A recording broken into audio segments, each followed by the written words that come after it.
Maraming salamat po, Ginoong Tagapamahalang Hukom. Meron lang po akong tanong sa ating saksi. Opo. Ginoo, sa palagay niyo po ba karapat-dapat lamang na gumamit ng alias kapag confidential fund ang pinag-uusapan?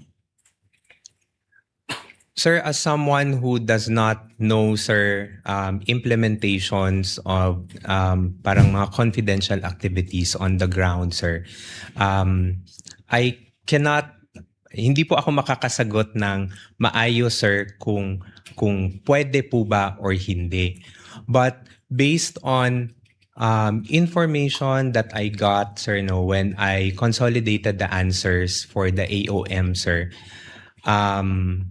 hindi naman po siya na-mention sa akin po ni Colonel Lachica. But I know, sir, that confidential activities are considered to be sensitive.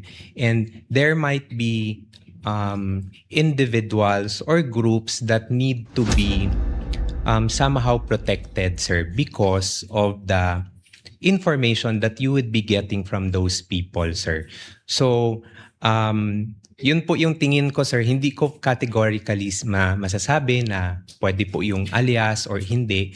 But going back to the JMC also, sir, sa Joint Memorandum Circular, there is no specific provision, sir, that indicates kung paano po yung paglagay ng mga pangalan sa documentary evidence of payments. Okay. Maraming salamat po. Meron po akong tanong sa prosecution.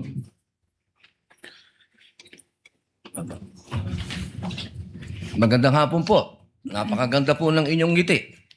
Good Opo. afternoon din po, sir. Opo. Batid po ba ninyo ngayon, mga petsa na to, kung ano ang pinagdiriwang natin sa Pilipinas? Magmula po 19 hanggang 30. Buwan ng wika daw po, sir. Bukod po sa buwan ng wika, National Heroes Day. National Heroes Day. Ito po ay hango sa ating mga bayani. Tama po ba? Opo. Opo. Naniniwala po ba kayo na ang ating mga bayani ay may mga alias? Kilala niyo po ba sila Di Masalang? I'm sorry po sa aking history teacher. Ayan, opo. Hindi ko na po maalala. Ito po ang masyado. pinakamagandang panahon para maipaalala po sa inyo na ang ating mga bayani ay gumamit ng mga alias. Di Masalang, Siling Labuyo, Tikbalang, Tagailog, May Pag-asa, Buwan, Magdalo, Leon Kilat, Vibora, Lakambini, Paralitiko, Dimas, Alipato, Liwanag, Balite, at marami pa pong iba. Ano po ang kahalagahan dito, palagay po ninyo? Ang alias po, anong kahalagahan? Well, first, sir, Your Honor, I cannot comment because I'm not sure of the circumstances surrounding their use of alias. Under the anti-alias law, sir, inaalaw naman po yung paggamit ng alias provided kailangan po nakabanggit din, nakadisclose kung ano yung real name. So it's not completely prohibited provided they also provide the real Opo, the real name. So, pakisagot lang muna po yung tanong ko bago po yung explanation po ninyo. Pakisagot lang po kung narinig nyo na po yung mga alias na yan. Ngayon lang po nyo narinig. some of it po, Your Ayun. Honor, to be candid, some of it I've already heard. Magmula po 1892 hanggang 1896, ginagamit po nila ang mga alias na yan. Nagkaroon lang po ng isang traidor, ang pangalan ay Teodoro Patiño, na nagbulgar sa Katipunan. Alam po ba niyo yun? Yes, Your Honor. But the circumstances then were different because we were Bakit po iba? under... Bakit po iba? Bakit po na iba? May gera po nun, sir, and we were under Wala po ba occupation. tayong gera sa NPA? Ang NPA po, merong mga alias. Meron pong ka-Cobra, ka-Agila, ka-Lawin, ka-Tigre, ka-Kapre, ka-Sirena, ka-Adobo, ka-Sinigang, ka-Pansit, ka-Tinola, ka-Sile, ka-Kamote, ka-Bawang, ka-Maxi, ka-Labuyo. Strictly speaking, Lahat po yan, sir, ginagamit iba po na yung alias. internal armed conflict, iba naman din po yung war. Bakit po na iba? Pareho po itong clear and present danger sa atin. So ang Well, gusto ko lamang pong ipaalam sa ating prosecution na napakahalaga po ng alias sa panahon ng... Kayo po, sagutin po nyo, sa panahon ng... Gera, sir. Your Honor. Ang confidential po. Ang pagkilos confidential ay napakahalaga at hindi po ginagamit ang pangalan at hindi po pumipirma. At alam niyo po ba, noong September 12, 1896, ano nangyari? Nagkaroon tayo ng 13 martires. Yung mga nagtraidor ay itinuro ang mga totoong pangalan, totoong lugar, kung nasaan yung mga sumusuporta sa Katipunan. If I may, Your One Honor. last na lang po. Kindly wind One up, last, Senator one Judge last na lang Padilla. po. If I may, Your Honor, just address your question earlier. With all due respect, Your Honor, the prosecution respectfully submits that whether the use of alias is allowed or not and whether it's necessary or not, to us, that is a non-issue because that was never raised Hindi po by pwedeng the... maging non-issue sapagkat ito po ang ipinalalabas ng prosecution If I may, na Your may Honor, mga pangalan na mga katawa-tawang pangalan. Mas nakakatawa po itong mga pangalan ng mga nangyari nung araw. with all due At isa respect, pa Your po, Honor, isa na lang if po. Kasi isa na lang po. Kindly wind up, Senator na lang Judge po. Padilla. Kilala niyo po ba kung sino si Marcial Bonifacio? to be candid, Your Honor, Oh. I'm not Sino po? familiar. Si Benigno I'm sorry, Your Aquino Honor. Jr. Si Ninoy. Siya mismo may alias. Maraming salamat po.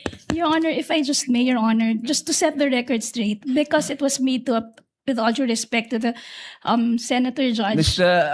it was... Presiding Judge, allowed ba yun? I was about to make a ruling. Maraming Senator salamat Judge po. Padilla. There was no question posed or poised.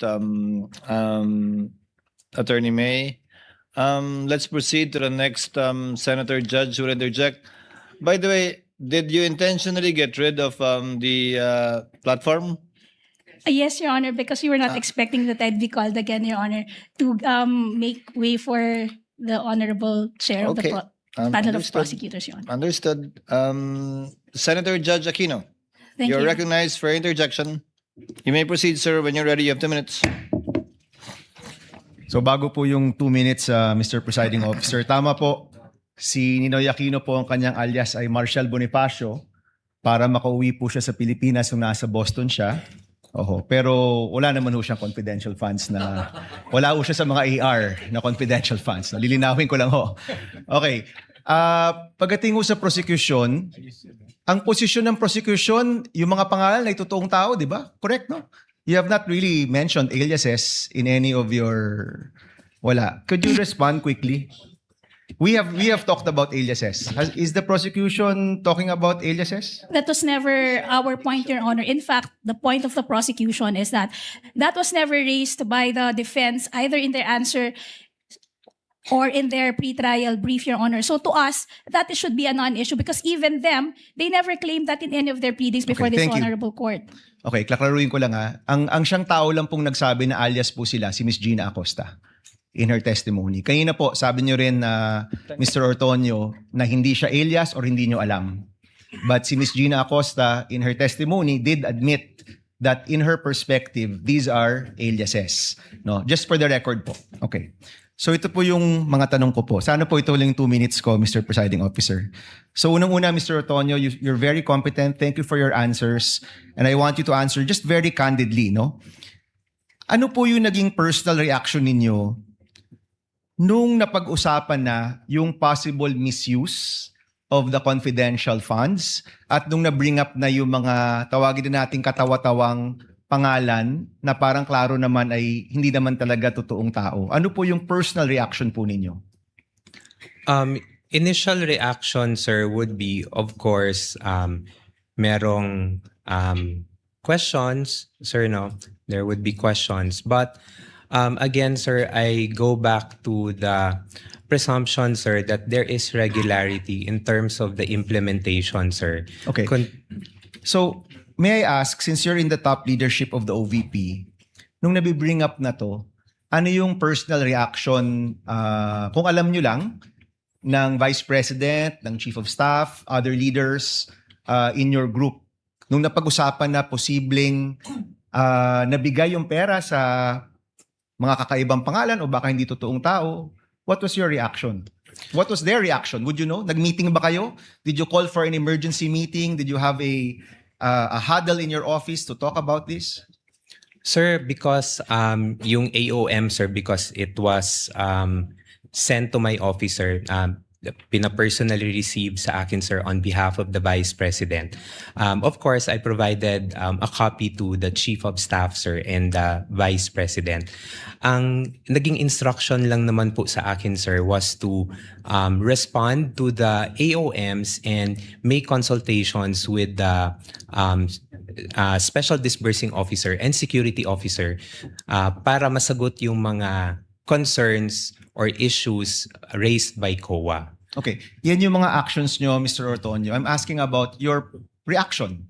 Kinabahan ba kayo? Were you worried? Were you concerned? Was there any concern shown by the Vice President, by the Chief of Staff, by people in your office na posible itong perang ito ay hindi nagamit sa tama? On the matter of concern, sir, I think there is a concern considering that there is already an immediate instruction, sir, to reply to the AOM. That's the sir. AOM. Let's go to the bringing up of these names in Congress. Nung lumabas na yung Piatos, Pusa, Pagong, mga ganyan, were you concerned na yung pera ng bayan posibleng hindi nagamit sa tama at ito'y pinirmahan mo at ito'y nakapangalan sa inyong opisina, for example? Were you concerned?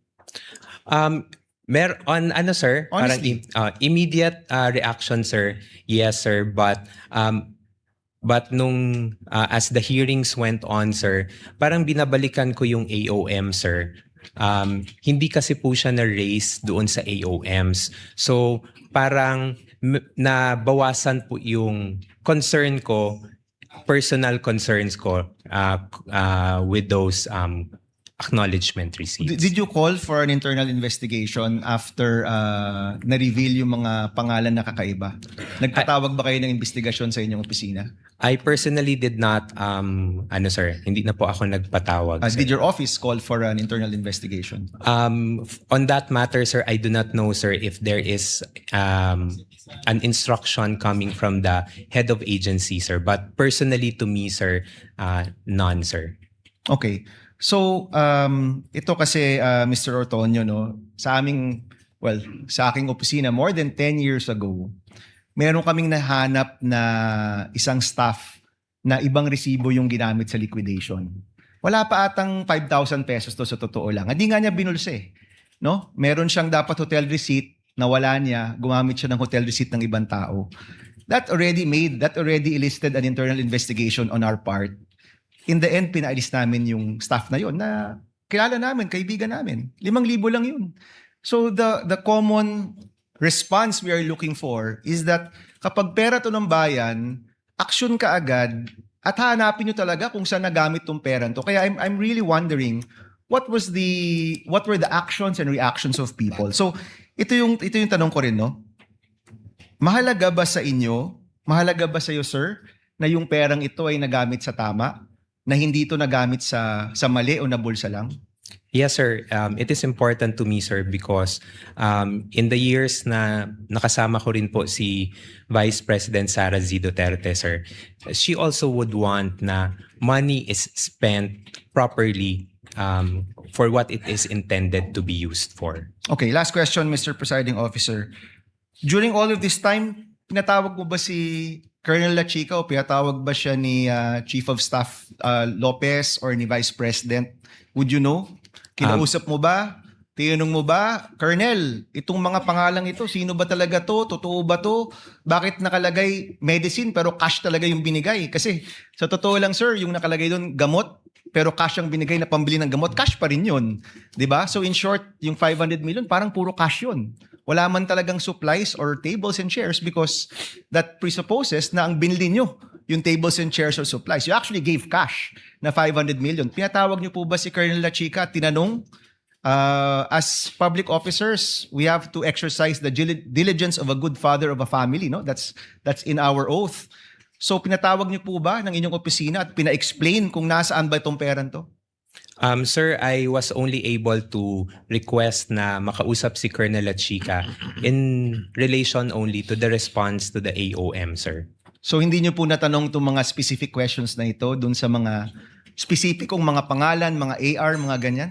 At that time, sir, when I was drafting the AOM, sir, no, sir, because I had no knowledge, sir, of the AR, sir. Salamat, Mr. Presiding Officer.